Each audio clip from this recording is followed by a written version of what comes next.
Hi hello నమస్తే అండి. Welcome back to my channel. ఈరోజు చూపించే రెసిపీ టమాటా రైస్ చాలా బాగుంటుంది. పెద్ద టమాటాలు అయితే ఇలా చిన్న ముక్కలుగా కట్ చేసుకొని మిక్సీ జార్లోకి వేసుకొని చిన్న టమాటాలు కొన్ని ముంజలు తీసి వేసుకొని ఇట్లా పేస్ట్ లాగా చేసి పక్కన పెట్టుకుందాం. మొత్తానికి ఈ రెసిపీకి 6-7 టమాటాలు తీసుకున్నాను. ఒక స్టవ్ ఆన్ చేసి ప్యాన్ పెట్టుకొని ఆయిల్ వేసుకొని ఆయిల్ వేడయ్యాక బిర్యానీ ఆకు, షాజీరా, దాల్చిన చెక్క, ఇలాచి, లవంగాలు, మరాఠీ మొగ్గ వేసుకొని స్పైసెస్ అన్నీ వేగాక ఆనియన్స్ ముక్కలు, పచ్చిమిర్చి ముక్కలు వేసుకొని ఫ్రై చేసుకుందాము. స్టవ్ని లో నుంచి హైకి అడ్జస్ట్ చేసుకుంటూ ఈ ఆనియన్స్ సగం ట్రాన్స్పరెంట్ అయిన తర్వాత మనం ముందుగా మిక్సీ పట్టుకున్న టమాటా ప్యూరీని వేసేసుకొని పచ్చివాసన పోయేదాకా దీన్ని ఫ్రై చేసుకుందాము.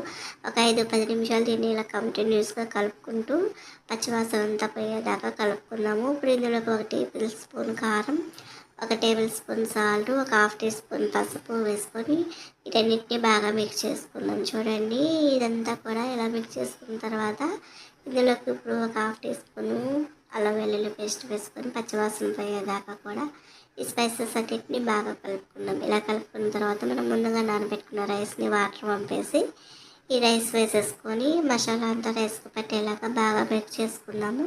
2 గ్లాసుల రైస్కి 3 గ్లాసులు వాటర్ పడతాయండి. సో ఇక్కడ 2 గ్లాసుల రైస్కి 3 గ్లాసుల వాటర్ ఇలా మిక్సీ జార్లోకి వేసుకొని నేను బియ్యంలోకి ఎసరు పోసుకున్నాము. ఎసరు పోసుకొని కంటిన్యూస్గా మిక్స్ చేసుకుంటూ ఇందులోకి ఉప్పు అది సరిపోయిందేమో చెక్ చేసుకొని నాకైతే అన్నీ పర్ఫెక్ట్గా సరిపోయి సరిపోకపోతే ఉప్పు వేసుకొని టైంలో ఇదంతా కూడా 2-3 నిమిషాలు బాగా కలుపుకొని ఇందులోకి గరం మసాలా 1.5 టీ స్పూన్ వేసుకొని మరొకసారి కలుపుకొని మూత పెట్టేసి మధ్య మధ్యలో చెక్ చేసుకుంటూ ఉండండి.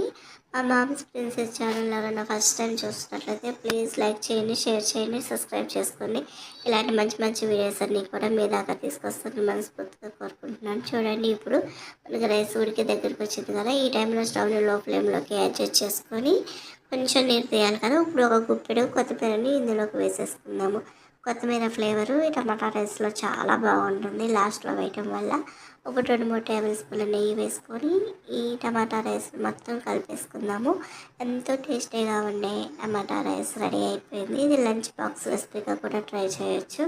సో ఇప్పుడు కనుక ఇది కొంచెం ఒక 5 నిమిషాలు మగ్గనిచ్చి మనం దీన్ని ఒక ప్లేట్లోకి సర్వ్ చేసుకుంటే నోరూరించే టేస్టీ అయిన టమాటా రైస్ రెడీ అయిపోయింది. మా ఛానల్ కనుక ఎవరైనా ఫస్ట్ టైం చూస్తున్నట్లయితే ప్లీజ్ లైక్ చేయండి, షేర్ చేయండి, సబ్స్క్రైబ్ చేసుకోండి. Have a nice day.